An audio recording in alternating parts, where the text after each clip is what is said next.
Mesdames et Messieurs, je m'adresse à vous en tant que président de la force du changement et du mouvement politique. Je m'appelle professeur Noël Tchani Motambita. J'ai saisi l'opportunité de la fin de l'année 2021 et du début de l'année 2022 pour vous souhaiter à vous et à vos familles les meilleurs vœux de paix, de bonheur, de prospérité pour l'année nouvelle que nous allons bientôt commencer. L'année 2021, qui touche à sa fin maintenant, a été extrêmement difficile pour notre pays et pour notre population. Nous avons suivi l'intensification de guerre à l'est de la République, où les forces armées de la République démocratique du Congo essayent d'en venir à la fin de l'existence des ADF, ce groupe terroriste qui terrorise notre population depuis plusieurs décennies. Personnellement, j'ai salué les efforts initiés par le gouvernement pour arriver à combattre les ADF, parce qu'ils constituent l'ennemi numéro 1 pour la paix et la sécurité sur l'ensemble du territoire national et particulièrement dans les provinces de l'Est du pays. C'est pour cela que je pense que la déclaration de l'état de siège par le chef de l'État était une bonne mesure. On n'a pas encore réalisé tous les résultats qu'il faut avec l'état de siège, mais je pense qu'il fallait commencer quelque part. Et moi, je demande à tout notre peuple de pouvoir se mettre derrière les FARDC. Pourquoi? Parce qu'un pays, quand il est confronté à une guerre, surtout asymétrique, avec des groupes terroristes du genre ADF, il faut que toute la population congolaise, quelles que soient nos divergences de politique intérieure, quelles que soient ces divergences, nous devons nous mobiliser pour en venir au bout avec les ADF. J'ai salué les renouvellements de l'état de siège chaque fois par l'Assemblée nationale et je pense que cette mesure doit continuer jusqu'à ce qu'on arrive à mettre fin à ces groupes terroristes qui ont souvent terrorisé la population de la RDC et qui ont causé beaucoup de morts parmi la population. Je voudrais aussi demander que, à l'occasion de la nouvelle année qui va commencer, que nous puissions pour une fois regarder dans la même direction. C'est-à-dire, et le gouvernement, et l'opposition, qu'on combine des efforts pour remettre le Congo sur les rails. Il y a des choses sur lesquelles nous n'allons jamais nous mettre d'accord. Mais nous devons exprimer ces divergences de façon civilisée, de façon à ne pas paraître comme un pays continuellement en train de se détruire lui-même.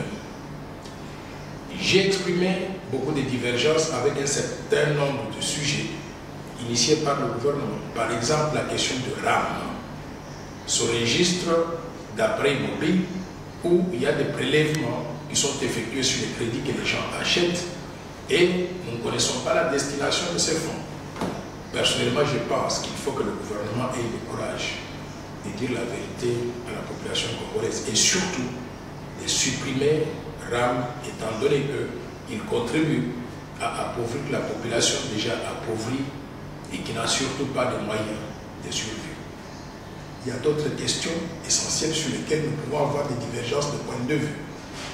Mais personnellement, j'estime que quand il y a ces divergences, il faut qu'on sache les exprimer de façon civilisée. Il y a des questions qui ont été soulevées par Congo Hold Up. Ce rapport qui met à l'accusation un certain nombre de personnalités congolaises dans le pillage des ressources naturelles, dans les détournements de fonds publics pendant les 22 dernières années. Je pense que Congo Hold Up donne l'occasion à la justice congolaise de faire son travail. Il faut se saisir de ce dossier. Il faut amener tous ceux qui sont cités dans ce rapport pour pouvoir donc les entendre, bien sûr avec la présomption d'innocence. Mais une fois qu'on a des indices sérieux de corruption, de détournement de fonds publics, il faut que la justice puisse prendre des décisions appropriées pour que notre pays puisse être remis dans ses droits et qu'on puisse recouvrer les fonds qui ont été détournés pour les mettre à la disposition du peuple souverain pour financer le développement du pays. Il y a aussi d'autres questions qui nous intéressent. Le fonctionnement de la justice. La justice congolaise laisse trop à désirer. Il est tout à fait inconcevable que les gens qui ont été arrêtés dans le cadre de la lutte contre la corruption, le détournement des fonds publics, qui ont été jugés, condamnés, mis en prison, que ces personnes s'en sortent comme si de rien n'était. Je ne sais pas quelle magie. Je pense que notre justice gagnerait beaucoup en crédibilité si les décisions qui sont prises sont exécutées sans merci, surtout à l'égard de ceux qui commettent ces antivaleurs, qui minent au sol le développement de notre pays. J'invite les autorités appropriées à pouvoir se ressaisir pour faire en sorte que la justice congolaise puisse retrouver sa dignité, sa respectabilité, pour que les décisions qui sont prises soient exécutées avec force, pour que tout le monde puisse se comporter conformément à la loi et ceux qui sont hors la loi puissent être traqués, jugés, condamnés, foutus en prison, afin que l'état de droit puisse regagner encore la signification que nous tous nous voulons qu'il puisse regagner.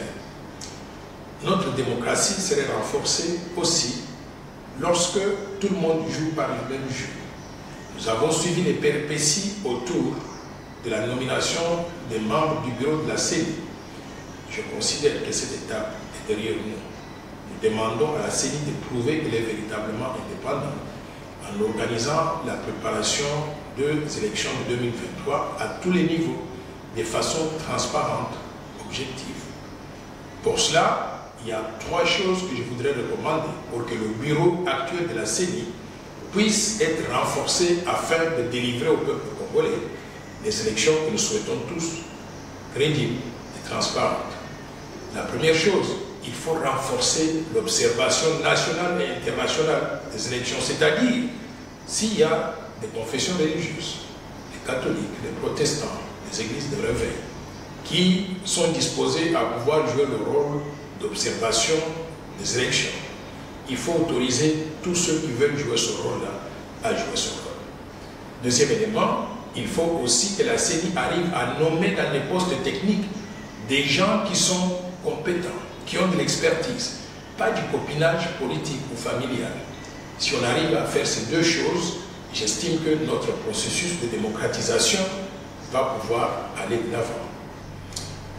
Chers compatriotes, mon allocution serait incomplète si je n'arrive pas à vous parler de la proposition de loi Tchani de verrouillage de l'accès aux fonctions de souveraineté nationale, mais également de l'irrévocabilité de la nationalité congolaise d'origine. Au début de cette année, j'ai initié cette idée tout seul.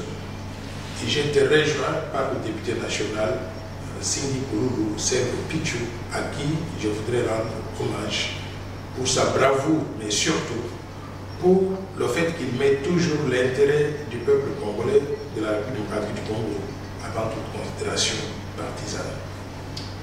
L'idée de mettre sur la table la proposition de loi de verrouillage de l'accès aux fonctions de souveraineté vient du fait que notre pays, tout le monde le sait, a été infiltré à tous les niveaux, avec l'arrivée surtout des troupes étrangères venues du Rwanda, du Burundi, de l'Ouganda, de la Zambie, de Zimbabwe, de la Namibie, de tous les pays du monde d'ailleurs.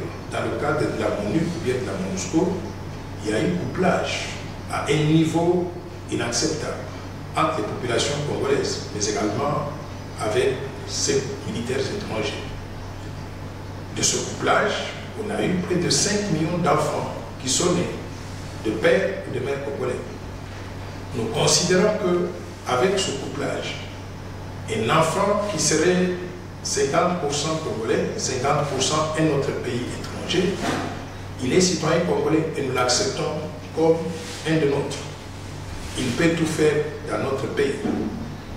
Sauf que nous voulons réserver les fonctions de souveraineté, c'est-à-dire président de la République, président du Sénat, président de l'Assemblée nationale, les hauts magistrats de la République, le patron des FARDC et de la police nationale, le directeur général de l'immigration, l'administrateur général de l'ANER, l'Agence nationale de l'enseignement, mais aussi les premiers ministres et les ministres régaliens, c'est-à-dire les finances, l'intérieur, la défense, les affaires étrangères et la justice, et aussi le gouverneur de la Banque centrale du Congo et également le président de la Commission électorale nationale indépendante au niveau maintenant, la CENI, et les gouverneurs de province.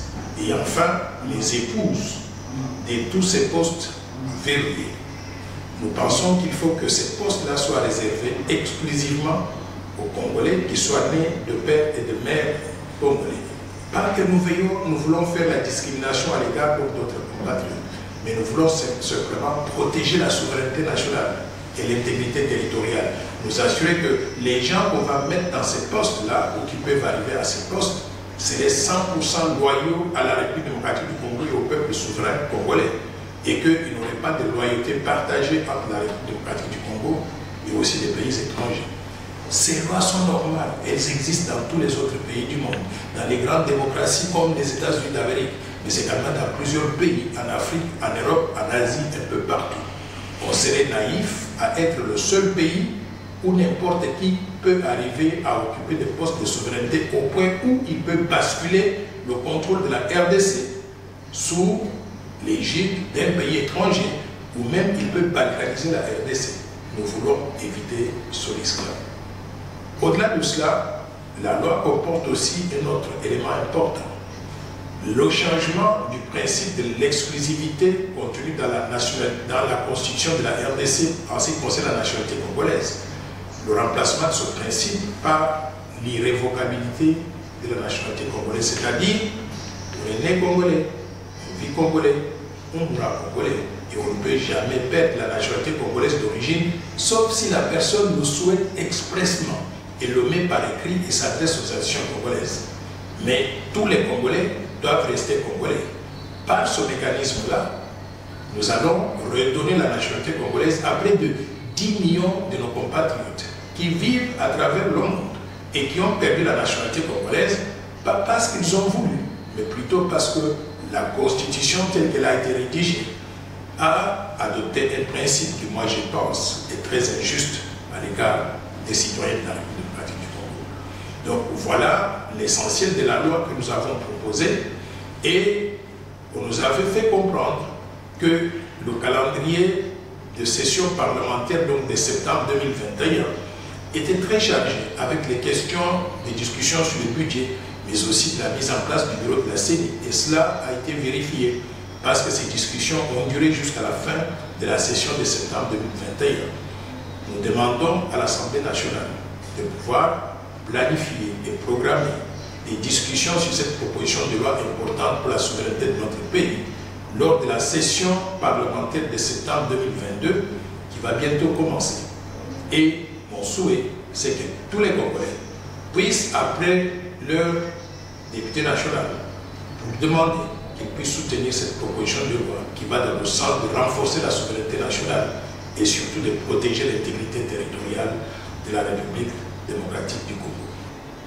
Et enfin, je pense qu'il faudrait que nous puissions envisager au niveau national un certain nombre de réformes qui manquent jusqu'à présent, des réformes institutionnelles importantes qui peuvent remettre la RDC sur les rails.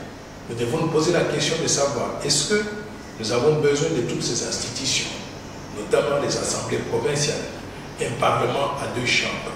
Est-ce que nous avons besoin d'avoir 800 partis politiques dans notre pays? Ces réformes vont demander beaucoup de courage, mais il faut qu'on puisse donc les initier pour que notre pays puisse retrouver donc le salut. Je ne voudrais pas être très long, je vais me limiter à ceci à l'occasion de la fin de cette année 2021 et du début de l'année 2022. Je vous souhaite à vous, à vos familles, à vos amis et à toute la population congolaise et surtout aux militantes et militants de la force du changement, meilleurs vœux pour l'année qui va bientôt commencer. Je suis Noël Tchel Mwadjamovita, président de la force du changement. Je vous remercie.